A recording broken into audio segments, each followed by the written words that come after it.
Right. But I worked in central Accra for over 22 years, around Derby Avenue and around the real Gamashi, the real Ga area. And I always heard Neil Ante. I said, what's Neil Ante? He said, Neil Ante is the firstborn boy in the family. Right. And I'm the firstborn boy in my family. So I said, I like that name. So I just said, let me just, and then it caught on. Right. So everywhere I go, here's Neil Ante. Oh, Neil Ante. I'm on the streets, and the street children, hey, Osofo Neil Ante. So I love it. And when they call you Osofo Neil Ante, how does that make you I'm feel? Happy. I'm happy. Yes, I'm happy. Yes, I'm amazing. Happy. Yeah. But I mean, this morning you are here because I mean I had to touch you. I mean, you've gone to the Vatican. You've met the Holy Pope. What even triggered that visit? Yeah. Okay, let me tell you why I went there. Last year at our concert for the lepers at the Christ the King, I mentioned that I'm 50 years taking care of leprosy patients in Ghana. 50 years? 50. 5 decades? 5 decades, yeah. Wow. 5 decades. So I said, I want to celebrate it by going to Rome. I want to see the Pope. Right. I want to see the Pope. I've never shook hands with the Pope before. Yeah. So I said, I wanted to, because the Pope has always been somebody I've admired. He's a man of God, a man of prayer, a man of underprivileged, a man who loves the poor and the needy. So I've always admired him and always wanted to just to shake hands with this man. That's all I wanted. Just let this be my my anniversary gift. Right. So I mentioned this at the gathering at our concert. And the next morning, a couple rang me and said, Father, I'll sponsor you to go to Rome. So a couple from Lagos, Mr. and Mrs. Gilbert Aintree, they sponsored 2 weeks in Italy, Rome, and different places. Oh, we had a wonderful time, wonderful. Wow. But anyway, so then we said, okay, let's go and see the Archbishop and let's go and see the Nuncio.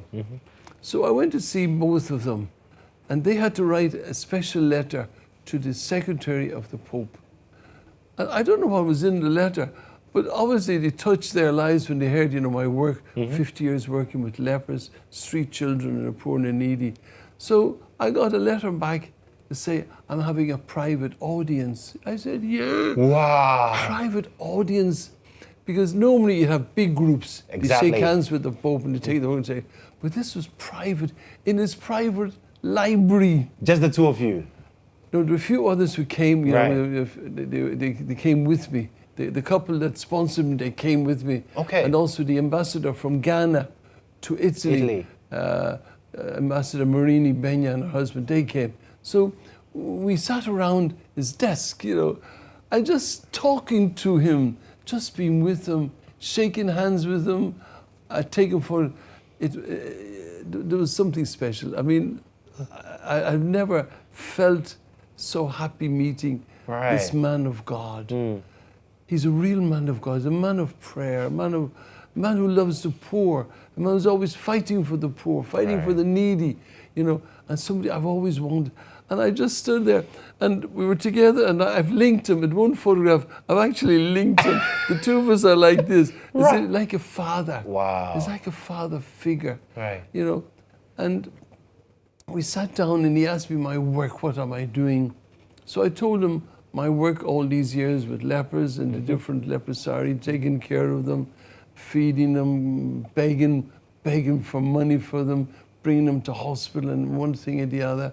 And also my work with the street children, my work with prostitutes, my work with prisoners, helping those going to the firing squad. I told him all of these things, all of my work with these people.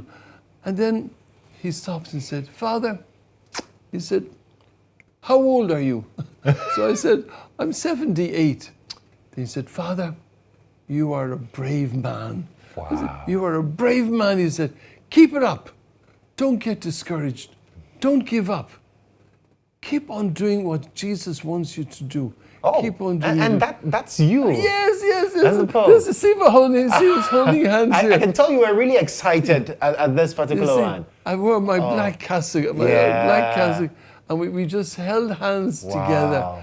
And he said, don't give up, he says. Because it's not easy working, I'm 53 years now in Ghana. Right. And he said, don't give up, he says. Keep on doing what Jesus wants you to do. Bringing love and happiness and joy to the poor and the needy. That's what his advice was. You know, because not everybody likes what I do. Yeah. No, Yeah. I'm on retirement. I'm on retirement. And they don't, you know, my best friend back in Dublin told me I'm mad to do all this work. He said, you're mad. He says, you're mad. You're mad. Because of the Because work of that all you the chose work to I'm do doing now, with yeah. the poor, the needy, the lepers, But and I'm all of not those mad. people. Right. I'm mad for Jesus. I'm mad. And I said, no. And he said, Father, don't give up. Right. You know, because I see my work as a special work. You see, what was it, a year before I left, went on retirement, they thought I had COVID. I was working at Christ the King. Yeah. And one morning I couldn't get up out of bed. So he said, Father has COVID. So they took me to UGMC, negative. Yeah. But they kept me there for a few days. But then I had a crisis. And I had a blood pressure of a dead body. Whoa. So they had to bring in doctors. This was midnight. They brought in doctors and was, come and help Father Campbell, such and such. So they brought me back to life again. They brought me back to life. Because people who came to visit me they said, we'll never see Father again. Look at him. He's on his way out. No. He on his way out. On his way out. But I came to. And I was on the drips. You know, all the drips. I was, you know, all the machines and all of this. And there was I lying in the bed. Wow. In the ward on my own. And God spoke to me. And you know what he said to me? What did he say? God said, I heard him. I heard God, and he said, you haven't finished your work. Help the poor. Wow. And I was, a year later, I was going on retirement. Wow. And they were taking care of my accommodation at Wage and Leprosy Service. So I said, I know what I'll do.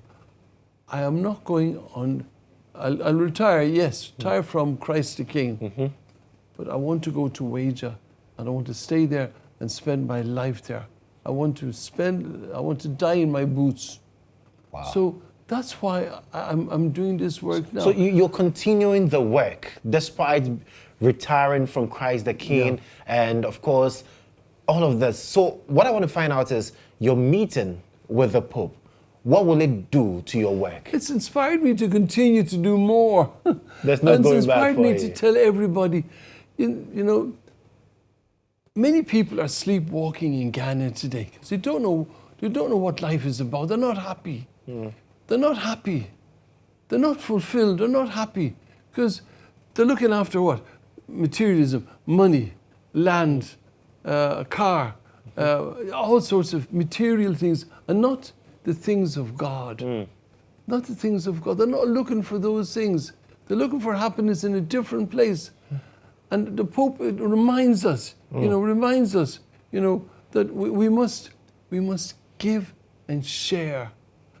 I am 54 years a priest this year, and I can honestly tell you, I'm as happy today as I was on the day of my ordination. 54 years on. 54 years. And what would you say has kept that happiness? Yes. What has kept my happiness? What keeps me going? Many people ask me this question.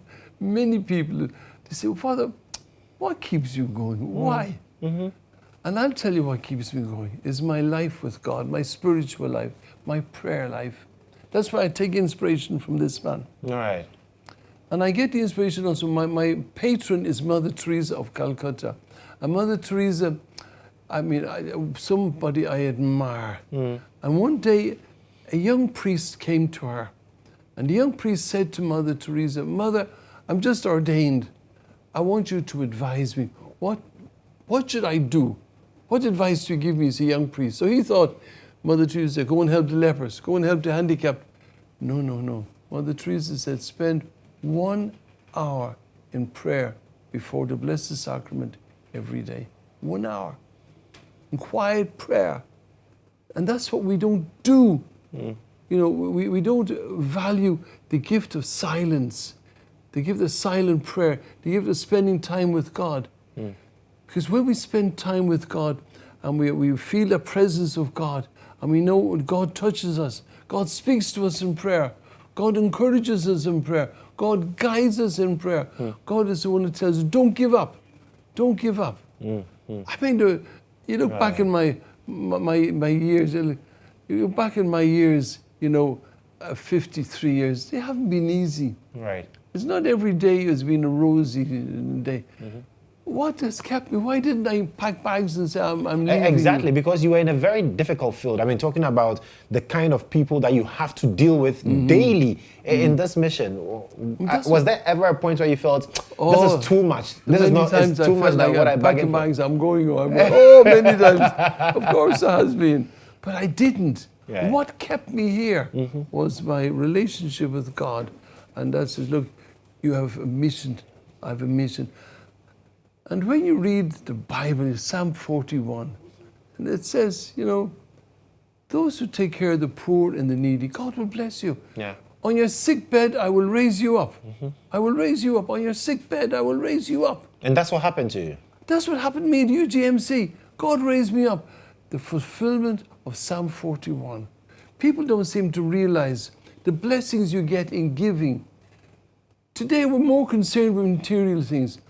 What type of car have you got? Where are you going on holidays? Where do you live? Oh, that's beautiful, nice hair you have on, and all these material things, the dresses we wear, the shoes and all sorts, as if they're important.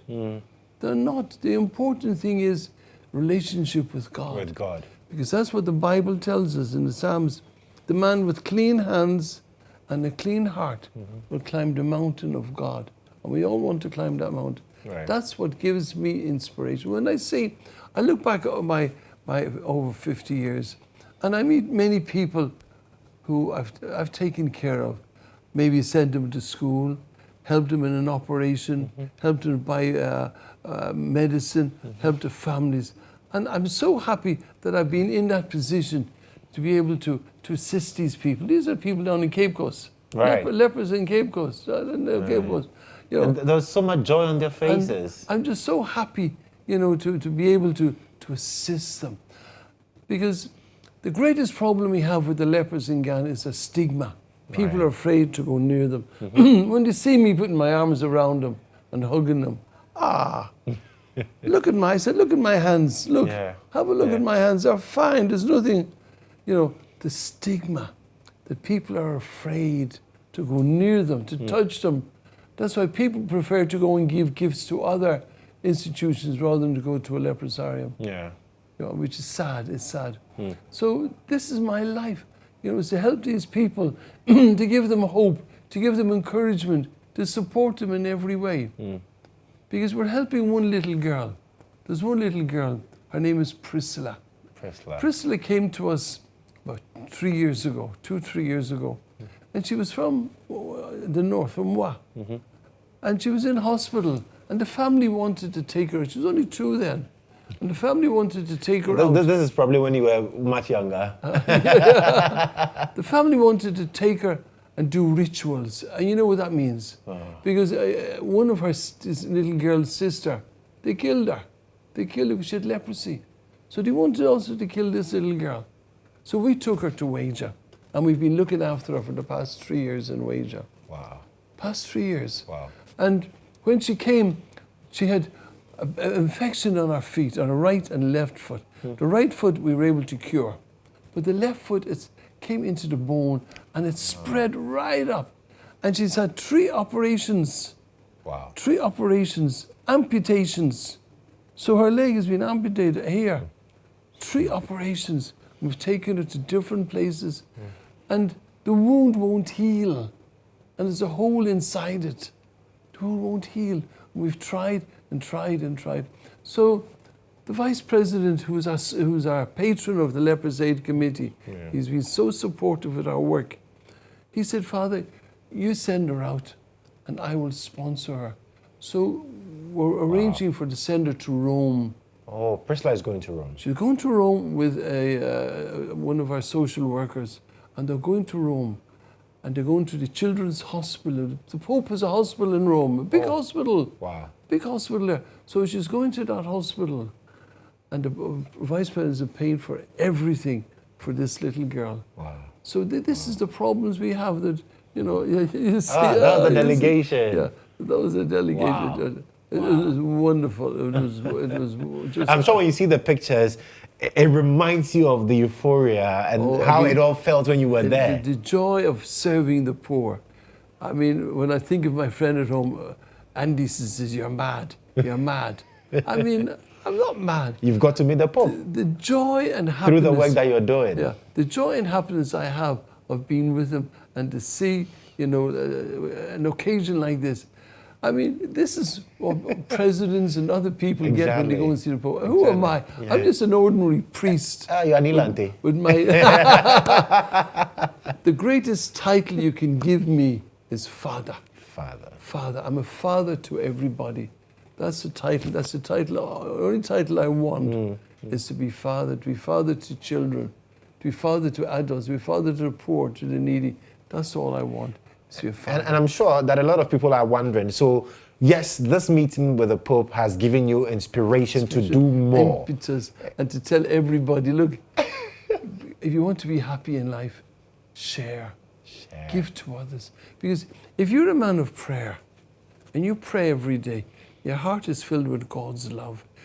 You want to share it with others. You want to give. That's where it comes from. And the more we pray, the more we want to help people.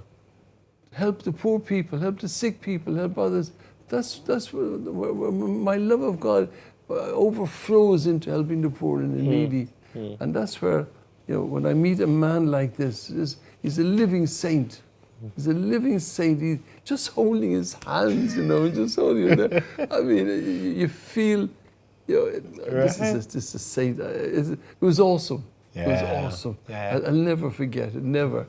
And I thank God for the fantastic opportunity that I've had going to see him in his. Right. So we know you've been embarking on quite a number of projects. I mean, so going forward, what should we be expecting from Reverend Father Campbell? What should we be expecting? Street children. Helping street children at Sempe. We're building a soup kitchen there. And then the World Bank has given us also a project for Wager to take care of 500 street children, 250 up in the north and 2 up in Kumasi and others in Accra here. So we're going to take care of street children between now and the end of the next year. We'll be taking care of those. And then with Wager, we're also building. We've got in the gas company are sponsoring a soup, what you call it, a sports complex for us. Wow. With a 7-side football, swimming pool, basketball, volleyball, tennis, and the money we get from that will help us to be able to take care of these people. They get 2 cedis a day to live on. Who lives on 2 cedis a day? I mean, I had a ball of Kenke the other day. It was 5 cedis. 5 cedis. But they get... So I need money because the money for their medicine alone is expensive. The medical care at the hospitals is expensive. Sometimes they need operations, they need procedures like an ECG or a scan. All that costs money. So I need money. So the gas company are going to build that center for us, complex, and then that would bring in money. But not only help us in Wager, but also we help those in Ho, in Kanchina, Kokufu, Wa, and Ankofo. We also help those too. Right. So, and every year we get about 200, 250 new cases of leprosy every year. Wow. So we still have to work hard to get rid of There's still more to be leprosy. done. We have to eliminate leprosy in Ghana. We have to do that. But every year we get these new cases coming up. So, and then up in the north area, there's many cases up there. So we have to do a lot of work up there that we have to do. Right. So this is the projects which we have in mind to help, to help the poor and the needy and the underprivileged. And you mentioned one thing, that for you, true happiness comes from giving. And so many Ghanaians are there walking around. We are not happy because we are not giving and also spending quality time. They're sleepwalking. You're sleepwalking. You see them going to church on Sunday and all the roads in Accra are empty. But then during the week, what are they doing? Look at all the corruption and all the lack of transparency. Oh, sometimes it pains me. Then we come to church and we go, hallelujah, hallelujah. Now, Why come to church if your heart is not clean? Go and clean your heart first, then come to church. You know, when I see people lying, people stealing, people being dishonest, and ghost names and this and the other, it pains me. It pains me because Ghana is blessed. We've gold, we've bauxite, we've cocoa, we've oil. We've got all of these, and we're still begging. Why? Why? We're still a third world country. Why? Why? Why is this happening? If everybody in Ghana was honest, completely and truly honest, we wouldn't be a third world country. So let's be honest. That's why the Bible tells us the man with clean hands and a clean heart will climb the mountain of God. And that's what we want. Because a lot of people are talking about our economy now, the fact that, well, the economy is not doing well, so people have to cut corners, get to do so many things to be able to even survive. But the Catholic Church tells us you can never achieve a good through an evil means. As Thomas Aquinas said that, going back 800 years, you cannot achieve a good through some evil. You cannot steal to feed your family. You cannot steal that. You cannot steal. You know, go and work. Go and work. There's work around. The work around, and then whatever it is, you know, you feed your family. But you cannot steal. You cannot do wrong to achieve a good. So don't do wrong. God will bless you when you do the right thing and you're determined to do the right thing and you're honest and transparent. God will bless you.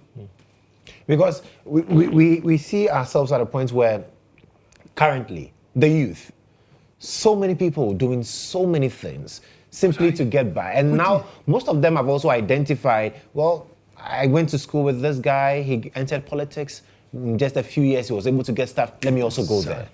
Look at our youth today. They all have mobile phones. You get all the young girls with their Brazilian hair and their cute texts and all. Where do they get the money for all of these? I asked them, the money you give to the hairdresser, is that what you give to God? Is that what you give to God? The money you spend on your Brazilian and your Nigerian hair, is that what you give to God? No, the young people have to learn to give, not just money, give of their time. Give of their time, help poor people, needy people. You know, the young people today, we have to learn to give and to share what is given. You know, I think at times we've spoiled our young people. We've spoiled them. And they think, you know, that you get rich is easy, get rich easy. No. Be honest. What you sow, you will reap. If you sow good seed, you get a good crop. And that's what we should do. So you believe the right examples have not been set for the youth, and that's why we see the youth out there. Adults at times are not given the right example. They're not given the right example. So who do we look to as an example for? Sometimes our parents and others are not given a good example. They're not. They're not given that example. So we need adults today that we role models to us. Role models as regards work, honesty, church, whatever it is. We need people we can look to. We know that person is a good person. That person is a man of God. That person does the will of God. That I want to be like him. That's what you want. And that's what we need in Ghana today. People like that. Right. And you mentioned that the greatest title you ever want to bear is father. Yes. Because you want to be father to all. So as a father, we are entering into an election in December. A lot of people have said that, well, we've seen what is happening in Kenya. If we don't take care, we might have a similar situation happening in Ghana. 5 months away from the general elections, what will be your message to the youth? You know, what happened in Kenya was sad. It was sad when I watched it on the television. It was sad. So what should we do? You know, we have to be peaceful. Learn to be peaceful and learn to be honest. Let's keep away any brown envelopes and things like this. Let's be honest. Honest in our dealings. No matter what happens, let's take the results as it comes. To be honest and transparent in every way. That's what we need to do. No violence, no insults, no abuses. You know, sometimes you hear people insulting and accusing this, and it's not nice. What's our young people to feel when they see people in authority abusing and insulting and telling lies? It's wrong. So we need our Christian principles. Respect one another, no matter who you are. If you belong to a different party, respect each other. It's like in football. I follow Manchester United. I respect Chelsea. I respect Manchester City. We respect one another. Even Arsenal. We'll often fight, but there will be no insults, there will be no accusations, none of that. And it's the same too in life, that we should respect each other. And you hold your views, I hold mine. Fine, that's all. We respect each other. And let's be peaceful. Let's be peaceful and pray that we don't say things that will make people angry and annoyed and insulted. Stop it. Because, for what happened in Kenya, which you say is very sad, it's been blamed on the political class not being honest with the youth, not necessarily paying attention to the plight of the youth, not listening to the concerns of the people. And that is what degenerated into what we saw there. So we need to really pray hard for the elections on the 7th of December. Pray that all will go well and that everybody will be peaceful and do it in the way we want it to do. We can do it. We've done it before. We can do it again. With the help of God, everything is possible. Now, Father, let me quickly bring in this one and we'll wrap up the conversation. The dichotomy between politics and religion. So we've heard, and people have said that, well, people seem to espouse all these qualities, the honesty, the transparency, before they enter politics. But once they find themselves in politics, then everything changes. That doesn't go for everybody. We hear of those who do get rich. You want to get rich, be a politician. Be a politician, yeah. But you also get some good, honest politicians too. So let's look at them. Let's not just look at the ones that have given bad example. You've got a bicycle and now you become a politician. You've got a nice big car. Let's give the example. So we just ask politicians to refrain from all of this. It's not big car that we want. Serve your people. Serve your people. Be in touch with your people and love your people. Whatever we can do, this is what we want. So politics is not just for money, and it's sad. And we have to sort of stop that. Let people serve the country. Be patriotic. I wish more people would be patriotic. God bless our homeland, Ghana, and make our nation great and strong. People should be more patriotic and love their country and die for their country and accept whatever comes as the will of God. That's all. That's all. And respect one another and expect results, respect in every way. So there's peace. You can be a Manchester United supporter, I could be a Chelsea supporter, but I will respect you. That's right. I will tell you, sometimes you play football, but I will respect you. I won't insult you. I won't falsely accuse you. I won't do these things. I will respect you, and that's what we want in Ghana. Let's respect one another. Fantastic. And don't abuse, don't insult, don't it. Thank you so much, Reverend Father Andrew Nilanti Campbell, for coming. Then how can people support the courses that you are embarking on? If people want to support? Through my Momo, my Momo account. I can give you my Momo account. Right. 024 332 6643 024 332 6643. And the name All is right, Andrew. so it's on the screen. It's on the screens currently. So you can just quickly pick the number from your screens. It's 0243 326 643. That's how you can also donate to support Reverend Father Andrew Campbell. And the name on the Momo is? Andrew Campbell. Andrew Campbell. So if you see Kodjo Mensah, please don't send it. Make sure that it's Andrew Campbell. Thank you so much, Reverend Father. And it's such a pleasure having you. God bless I'm really you. grateful that you could come to the studios this morning.